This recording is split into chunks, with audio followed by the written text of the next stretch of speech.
Assalamualaikum warahmatullahi wabarakatuh. Alhamdulillah wassalatu wassalamu ala Rasulillah wa ala alihi wa sahbihi wa man tabi'a amma ba'd. Hadirin hadirat sidang jamaah salat maghrib dirahmati Allah. Malam ini kita melanjutkan kajian surat Al-Ahzab. Kita melanjutkan di ayat yang kelima. A'udzu billahi minasyaitonir rajim. Ud'uuhum li'abaihim. Ud'uuhum li'abaihim. Panggillah anak angkat itu dengan memakai nama-nama bapak mereka, nama bapak-bapak mereka. Artinya anak angkat kalau diberi nama bin itu tidak boleh bin orang yang mengangkatnya, mengadopsi. Tapi mesti nama ayahnya sendiri. Biasanya kita memberikan nama dengan siapa bapak angkatnya. Karena malu kalau disebut bapak sendiri itu biasanya miskin, tidak dikenal oleh orang dan sebagainya. Jadi perintah Al-Quran untuk memberi nama anak angkat itu dengan nama dan menyebutkan bapaknya atau bin, katakanlah atau binti, itu adalah yang aslinya bapak kandungnya sendiri, bukan bapak sebut atau bapak angkatnya. Huwa aqsatu 'indallah. Itu adalah lebih adil. Qistun adil. 'Indallah di sisi Allah. Itu lebih adil demikian daripada dipanggil dengan bapak angkatnya. Itu lebih adil. Kenapa? Nanti tidak terjadi kekaburan, kekacauan. Kalau disebutkan bin bapak angkat itu, makanya nanti warisan seakan-akan warisan nanti dari orang yang mengangkatnya, dia maka rugilah kalau ada anak-anak kandung dari orang yang mengangkat anak angkat, rugi karena nanti waktu dia meninggal harta akan dibagi juga kepada anak-anak angkatnya. Maka ini adalah sesuatu yang berefek negatif pada anak-anak yang lain. Fa illam ta'lamu aba'ahum, dalam hal kamu tidak mengetahui siapa ayah-ayah mereka itu, tidak dikenal. Karena penyebab di antaranya penyebab anak angkat itu anak yang anak yang hilang ditemukan, atau ada anak kecil tidak diketahui orang tuanya, maka tidak diketahui. Fa illam ta'lamu, jika ada kejadian bahwa kamu tidak mengetahui siapa orang tua mereka, fa ikhwanukum fid dini, maka kamu memanggil anak itu, binnya itu, ikhwan, sebagai saudaramu seagama. Saudaramu seagama, ada orang yang mengatakan misalnya anak namanya si Ahmad. Ditanya orang, Ahmad bin apa? Sebut saja bin Abdullah. Abdullah yang mana? Tidak tahu. Saudara kita, hamba Allah. Tidak tahu namanya. Siapa? Bin Abdullah. Bin hamba Allah. Tidak diketahui hamba Allah. Biasanya kan dalam memberikan sedekah di masjid kan sering disebut sedekah dari hamba Allah, supaya tidak dikenal orangnya. Wa mawalikum, kalau tadi disebutkan sebagai saudaramu seiman dalam agama, wa mawalikum, dan sebagai penolong-penolong kamu. Penolong-penolong siapa nih? Boleh jadi pembantu-pembantu. Misalnya seperti zaman Rasulullah SAW, Zaid bin Harithah. Ini kasusnya kan kasus Zaid bin Harithah. Maula, pembantu Rasulullah SAW. Sehingga orang-orang karena akrabnya, Nabi Muhammad dengan pembantu beliau yang bernama Zaid bin Harithah, maka orang memanggil Zaid bin Muhammad. Enggak bisa ditegur dalam Al-Quran, enggak bisa.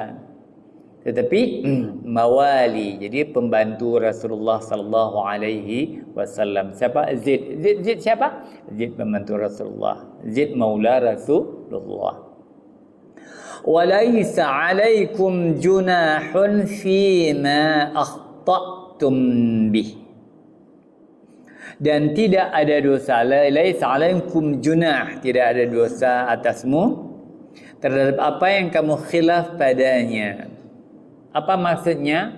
Jika sebelum turun ayat ini ada kekhilafan, kekeliruan, keteledoran, kesalahan dalam memanggil nama ayah angkat itu, falaisa 'alaikum junah, tidak ada dosa. Karena tidak tahu. Dalam Islam sesuatu yang kita tidak tahu tidak dibebankan dengan dosa. Akhta'tum bih, kamu keliru, salah sangka.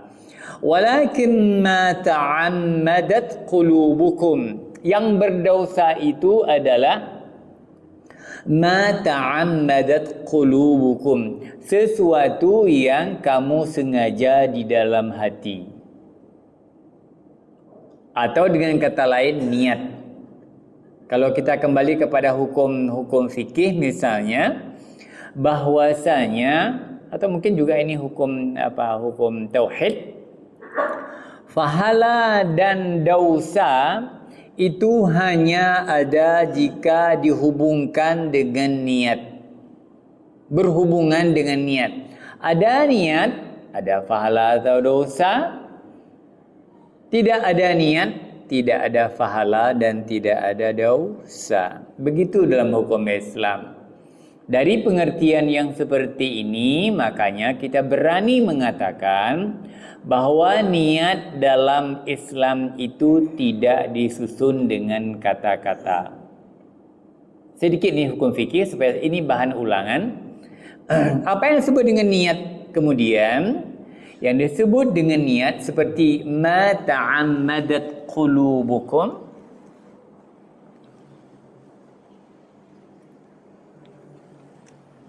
ma ta'ammadat qulubukum, apa yang disengaja dalam hati. Ta'ammadat.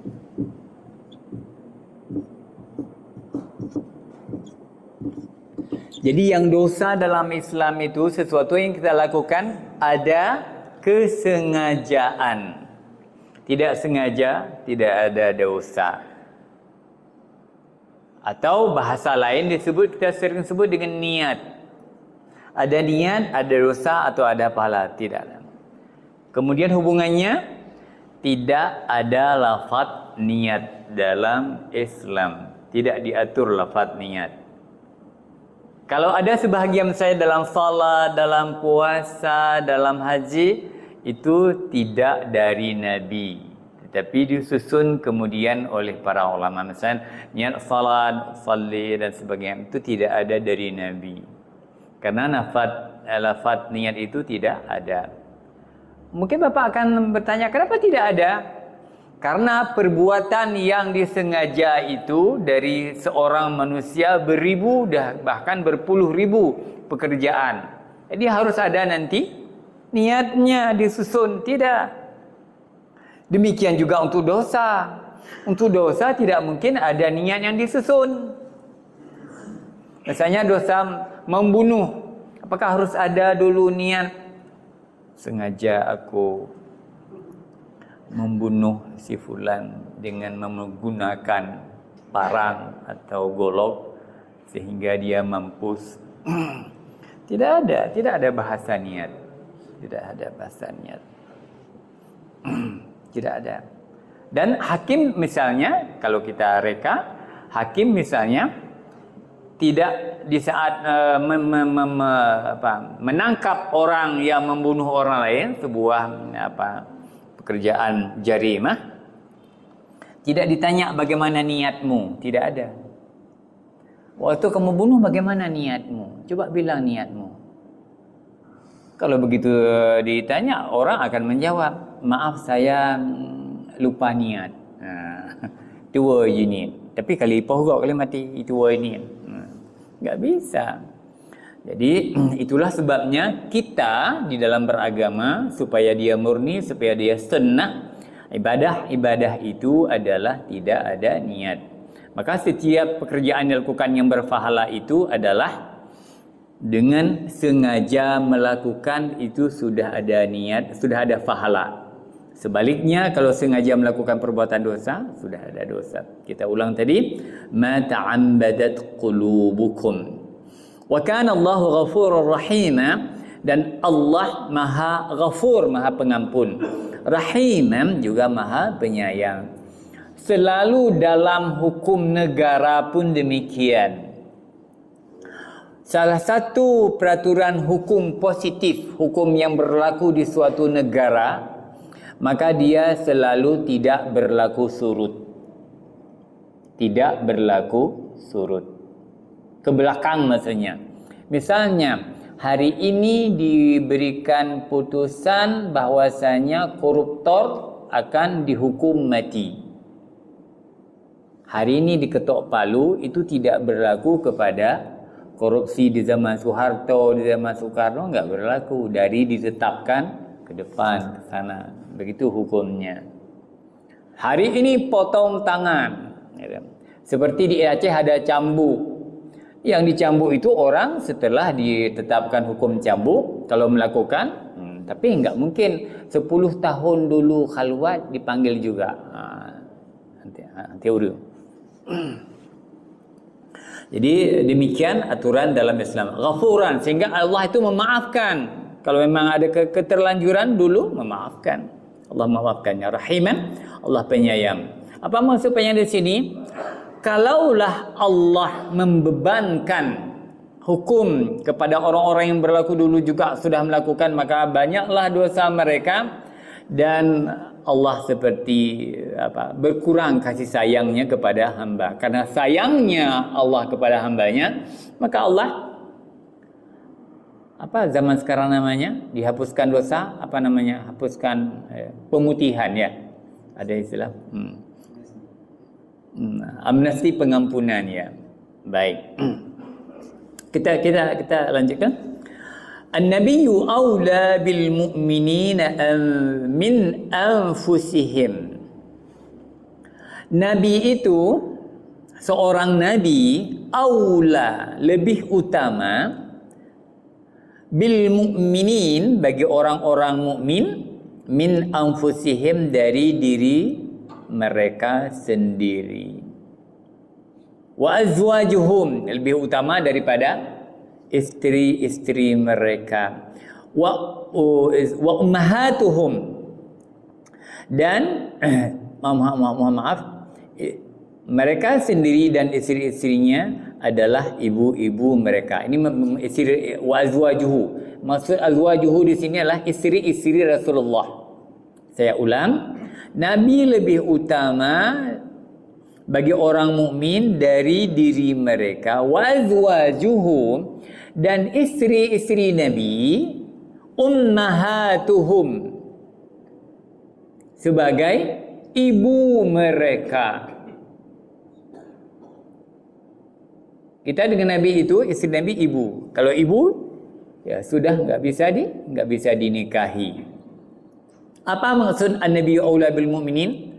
Bahwa kita itu dengan Nabi aula, Nabi lebih utama bagi kita dari siapa? Dari diri kita sendiri. Nanti ada hadis misalnya menunjukkan, la yu'minu ahadukum, tidaklah beriman seseorang kamu, hatta akuna ahabbi ilaihi, sehingga dia mencintai aku, kata Rasulullah, lebih mencintai daripada dirinya, anaknya, orang tuanya, dan manusia sekaliannya. Begitu kita terhadap Nabi. Ada asbabun nuzul yang saya baca dalam tafsir Baghawi dan tafsir Tantawi. Di situ disebutkan bahwasanya Di zaman Rasulullah sallallahu alaihi wasallam, mungkin orang tidak tahu, di saat perang Tabuk Rasulullah mengajak orang-orang untuk berperang. Ada yang beralasan, saya belum izin dengan ibu atau bapa, jadi saya tidak pergi. Padahal yang benar adalah kalau Nabi mengajak, karena dalam hidup ini bahwa Nabi lah orang utama daripada siapapun di sekitar kita, apakah itu anak, orang tua, ibu dan sebagainya. Jadi sudah, kalau Nabi sudah mengajak, tidak perlu izin ayah, ibu dan sebagainya. Tidak perlu lagi. Kenapa? Karena manusia yang lebih penting bagi kita adalah Nabi. Oleh karena itu, sahabat-sahabat Rasulullah sallallahu alaihi wasallam dengan Nabi itu memang diperlakukan seperti itu. Tidak ada penting anak, tidak penting istri, orang tua dan sebagainya. Yang paling penting apa yang Nabi perintahkan. Bagi kita, dalam aturan Nabi, aturan-aturan Nabi tinggalkan kepada kita daripada Al-Quran dan hadis. Jika berbenturan dengan orang tua, anak, ayah dan ibu tadi, dan istri dan sebagainya, semua mereka hapus, tidak berlaku. Yang berlaku adalah yang dikatakan Nabi, yaitu dari Al-Quran dan hadis. Hukum yang kita berikan itu tidak berlaku. Makanya dilematis untuk orang Indonesia misalnya, seorang anak melakukan dosa besar, makan 2 orang, ditangkap sama polisi katakanlah. Hukum Islam misalnya harus dia dihukumnya, bahkan hukum negara katakanlah. Akan tetapi orang ingin mengelak dari hukum negara atau hukum agama. Makanya orang akan membela anaknya supaya tidak kena hukum. Berarti dia itu lebih mengutamakan anak daripada hukum. Dalam Islam tidak boleh. Kalau ada orang tua kita pun yang terkena hukum, kita tidak boleh membela. Kenapa? Karena ketentuan itu datang daripada Allah dan Rasulnya. Jadi hukum Allah, hukum Nabi lebih utama daripada ketentuan dari ibu, ayah, anak, istri dan sebagainya. Begitu aturan Al-Quran. Tadi wa azwajuhu ummahatuhum, dan istri-istri Nabi itu adalah menjadi ibu-ibu kita. Wa ulul arhami ba'duhum aula bi ba'd. Dan orang-orang yang mempunyai hubungan darah, ba'duhum aula bi ba'd. Mereka itu mewarisi sebahagian dari sebahagian yang lain dengan sebahagian yang lain. Warisan itu kapan? Dari mana kita ambil? Dari orang-orang yang mempunyai hubungan darah yang lebih utama. Fi kitabillah, itu ketentuan yang sudah tercantum dalam kitab Allah. Jadi dalam hukum warisan, yang pertama sekali adalah ulul arham, orang-orang yang mempunyai hubungan darah. Minal mu'minin wal muhajirin, orang-orang yang berhubungan darah itu apakah orang mukmin biasa atau muhajirin atau yang tidak bermuhajirin. Di masa Nabi ada orang berhijrah, tidak pilih. Selama dia ada hubungan darah, maka orang itu ada ketentuan waris mewariskan. Illa an taf'alu ila awliyaikum ma'rufa. Kepada mereka tadi tidak ada warisan, illa kecuali kamu dapat memberi sesuatu dari warisan itu. Antaf'alu ila awliyaikum ma'rufa, kamu berlaku baik, berbuat baik kepada saudaramu. Itu boleh.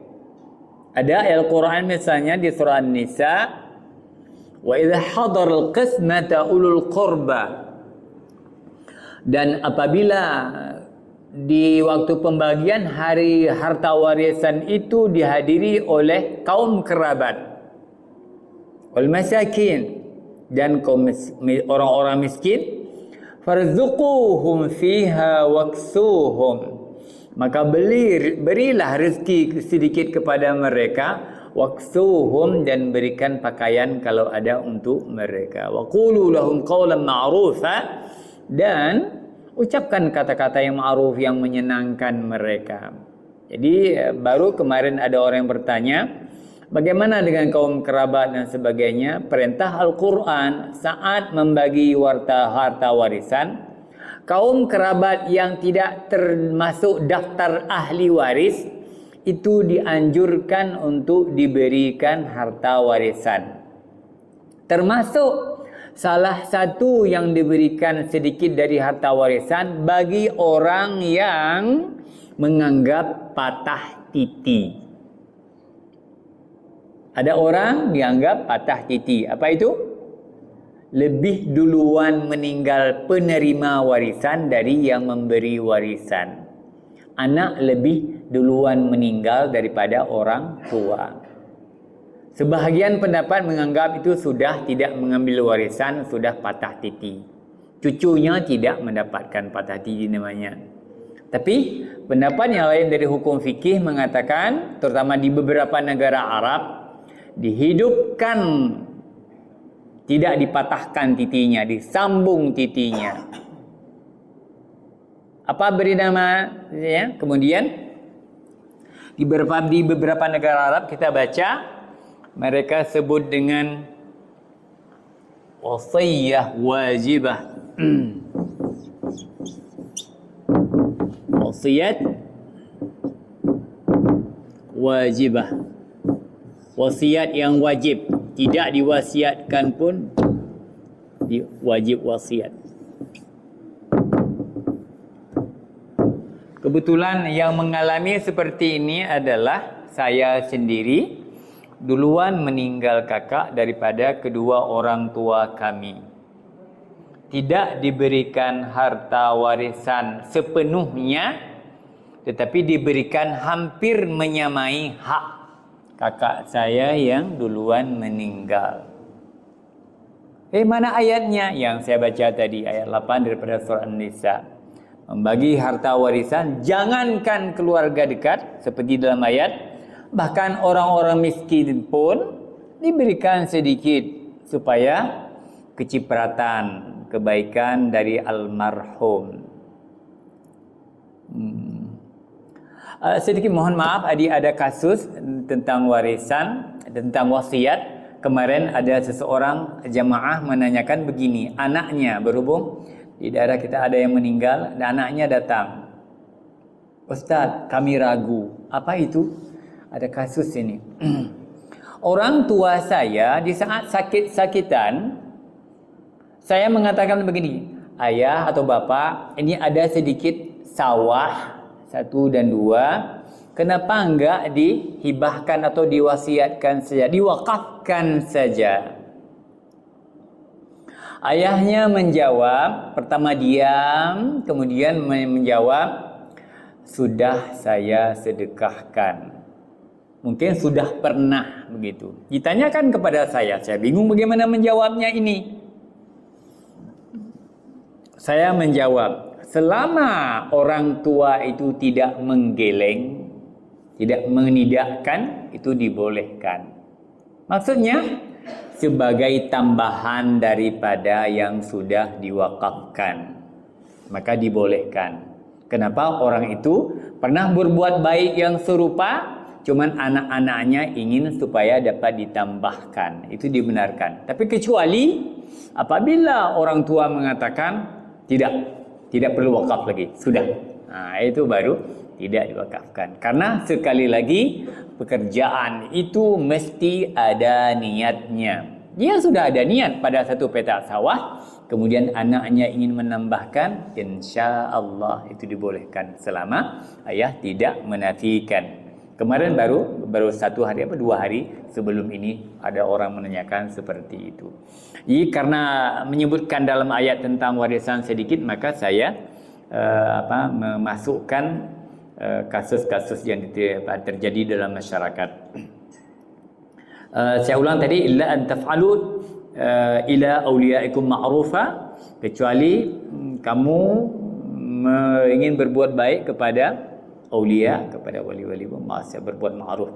Wa kana dzalika fil kitabi mastura, dan adalah demikian itu sudah tertulis dalam kitab Allah. Seperti pernah kita katakan bahwasanya kalau mengenai warisan itu adalah detail dan lengkap dalam Al-Quran, sepernya lengkap. Kenapa ada sepernya? Karena kita tidak bisa menerukkan seper. Jadi warisan itu ada seperdua, ada 2/3, ada berapa lagi? Sepertiga, 1/4, 1/6. 1/8 berapa bahasa Arabnya? Thumun. At-thumunu. Siapa mendapatkan 1/8? Istri jika ada anak. 1/6 orang tua, 1/4 si suami atau istri, kemudian 1/3 ibu, kemudian 2/3 yaitu 2 orang anak perempuan, dan 1/2 jika anak perempuan 1 orang. Baik. Kenapa Allah buat demikian? Karena kita tidak punya kemampuan untuk taruh seper. Misalnya Allah mengatakan bagilah warisan itu, kemudian bagian-bagian itu kamu tentukan sendiri. Bagaimana cara menentukannya? Ada parang. Saya lebih banyak, Anda lebih sedikit. Saya lebih banyak, saya 2/3, saya 1/2. Orang juga demikian. Jadi tentu akan sangat krusial jika warisan itu tidak ditentukan detail seperti itu dalam Al-Quran. Jangan kita merubah seperti ini kapanpun, insyaallah. Baik, kita teruskan ayatnya. Wa idz akhadna minan nabiyyin mitsaqahum wa minka wa min Nuh wa Ibrahim wa Musa wa Isa ibn Maryam wa akhadna minhum mitsaqan ghalidha. Wa idz akhadna minan nabiyyin, dan ingatlah ketika kami mengambil perjanjian dari nabi-nabi. Wa minka, dan darimu kamu sendiri Nabi Muhammad. Wa min Nuh, juga Nabi Nuh, Nabi Ibrahim, Musa, Isa bin Maryam. Wa akhadna minhum mitsaqan ghalidha, dan kami telah mengambil dari mereka itu perjanjian yang teguh. Apa perjanjian Allah dengan Nabi? Perjanjiannya adalah perjanjian menyampaikan risalah. Dia ada janji bahwa Nabi harus menyampaikan seluruhnya apa yang diperintahkan oleh Allah. Itu sudah bentuk janji. Kalaulah Nabi melanggar, maka Nabi akan dipertanyakan nanti. Jadi tidak tanggung-tanggung. Nabi itu orang-orang yang menerima perjanjian, mengikat perjanjian dengan Allah tentang penyampaian risalah. Dan semua Nabi membawa risalah Islam. Siapa? Dari Nuh, Nabi Nuh, Adam, Idris, Nuh. Kenapa Nuh? Ya, Nuh baru banyak umat, sedangkan Adam Nabi pertama masih keluarga satu. Idris Nabi kedua, belum banyak orang. Nuh, masa Nuh lah, masa sudah banyak orang, dan masa Nuh lah perkembangan kepercayaan. Dan Nuh di zaman Nabi Nuh, Nabi yang ketiga, masa itulah terjadi pembuatan patung pertama. Kapan patung pertama dibuat? Masa Nabi Nuh.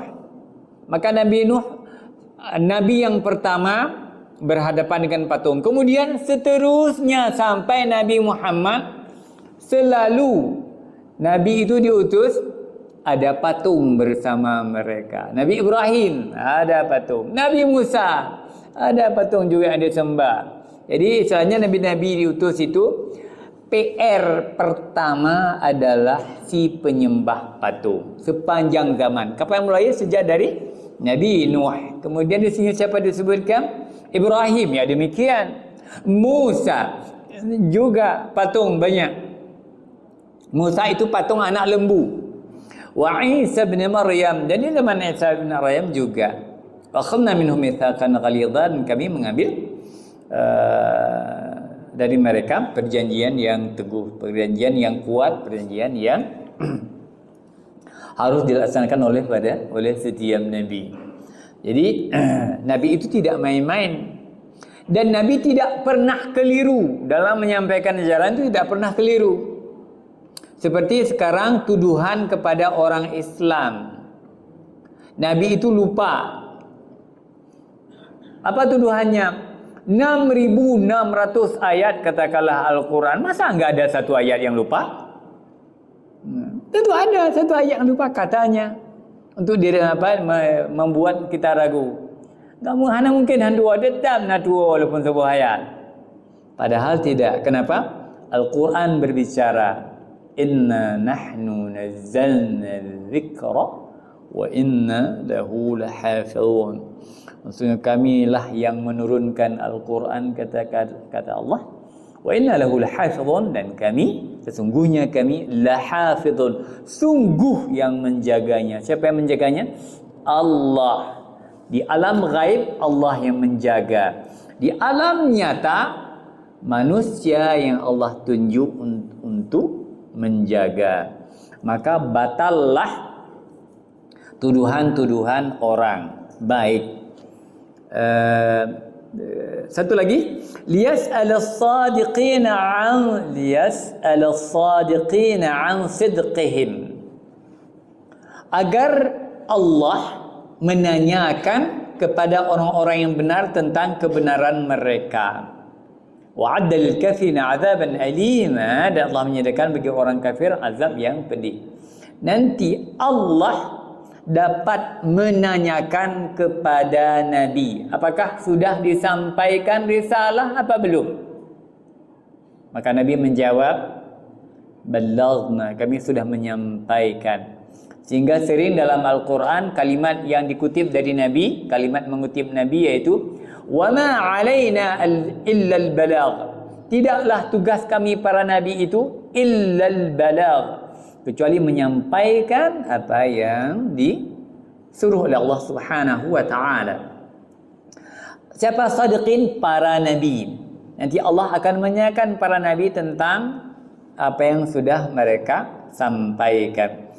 Para nabi sehingga ada yang malu. Seperti mereka merasa malu karena tidak sesuai dengan risalah. Malunya Nabi Adam kapan? Ada malu Nabi Adam? Malu melanggar makan buah terlarang. Dia sangat malu. Sampai di hari akhirat pun dia masih mengungkapkan kepada umat-umatnya, saya malu, tidak berani menjadi saksi karena saya pernah melanggar. Dan nabi-nabi yang lain juga. Padahal mereka tidaklah dianggap melanggar, karena Nabi sudah diampuni dosa dari awal sampai akhir. Baik.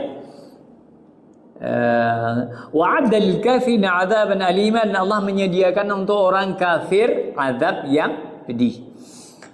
Azab yang pedih ini disediakan untuk orang kafir. Tetapi bukan hanya orang kafir yang dilempar ke neraka yang sangat dahsyat itu. Orang-orang beriman pun juga dilemparkan ke neraka bersama orang-orang kafir. Jadi janganlah kita baca ayat ini, wah ini azab untuk orang kafir. Kalau kita enggak. Orang Islam banyak yang diazab oleh Allah. Mungkin lebih berat lagi daripada orang kafir. Baik. Sebaik-baik orang itu adalah orang yang takut kepada azab Allah, dan seburuk-buruk orang yang tidak takut lagi kepada azab Allah, yaitu neraka yang sangat dahsyat azabnya. Ya ayyuhalladzina amanu dzkuru ni'matallahi 'alaikum. Wahai orang-orang yang beriman, uzkuru ni'matallahi 'alaikum. Ingatlah akan nikmat Allah yang Allah anugerahkan kepadamu. Idh ja'atkum junudun. Ketika ja'atkum junudun, ketika kami datang kepadamu tentara-tentara junud, farsalna alaihim rihan, maka kami kirimkan kepada mereka angin topan, wa junudan lam tarauha, dan tentara yang tidak dapat kamu melihatnya. Wa kana Allahu bima ta'maluna basira, dan Allah Maha melihat akan apa yang kamu kerjakan. Di beberapa pertempuran kaum muslimin di zaman Rasulullah sallallahu alaihi wasallam mendapatkan nikmat di dalam peperangan. Apa itu? Ja'atkum junud, datanglah kepadamu tentara-tentara. Fa'arsalna alaihim rihan wa junudan. Maka kami kirimkan tadi apa namanya? Angin kencang yang bisa membunuh musuh atau musuh-musuh. Wa junudan lam tarauha, dan tentara yang tidak kamu lihat. Dan ini benar. Bahkan ini bukan terjadi di zaman Nabi. Bahkan tidak sedikit juga dari Palestina. Ya Pak? Kenapa? Apa?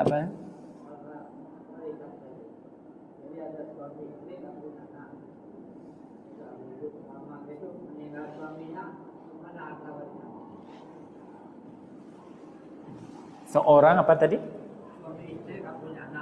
Seperti nggak punya anak. Terus? Suaminya meninggal, kemana warisan? Suaminya nggak ada meninggal. Siapa warisan? Istri? Semua. Oh semua. Suami meninggal, istri meninggal juga. Enggak. Belum. Iya, kepada istri dulu. 1/4. Setelah itu kepada saudara kalau ada. Kepada saudara. Saudara laki dulu, kemudian saudara perempuan. Baik. Kalaupun kepada wali, kalaupun tidak ada satu pun, maka dia kembali kepada Baitul Mal. Harta itu akan kembali kepada negara Islam, maksudnya bukan negara seperti ini. Baik Pak, nanti aja. Baik Pak. Kalau seseorang pernah terbersih dalam hatinya itu syirik, menyekutukan Allah atau murtad, itu apakah ia betul-betul syirik atau enggak, Ustaz? Cuma dalam hati terbersih itu. Terbesit. Ya. Sedikit ada terbesit dalam hati. Terbesit dalam hati orang sebut adalah nyanyian setan yang buruk. Bagaimana hukumnya? Hadis mengatakan idza hamma 'abdi bi sayyi'atin, apabila seorang hambaku terbesit dalam hatinya untuk melakukan sesuatu yang jahat, fala taktubuha, wahai malaikat janganlah kamu tulis. Fa in 'amilaha, jika nanti setelah dia melakukannya, faktubha sayyi'atan, maka tulis satu keburukan. Apa yang kita niatkan, baru rencana, baru apa, belum kita lakukan, itu tidak dihitung sebagai dosa. Kecuali dia melakukannya, perbuatan syirik, dia melakukan. Kalau dia sudah ada dalam tindakan, sudah eksekusi, itu baru diberlaku hukum. Tapi kalau baru rencana-rencana dan sebagainya, tidak akan dihukum dosa. Tapi sebaliknya Bapak, sebaliknya adalah jika kita meniatkan yang baik-baik, itu sebelum kita melakukannya sudah ditulis satu pahala. Maka banyak-banyaklah meniat yang baik-baik supaya ditulis, asal jangan rekayasa. Baik, terima kasih pertanyaannya Pak.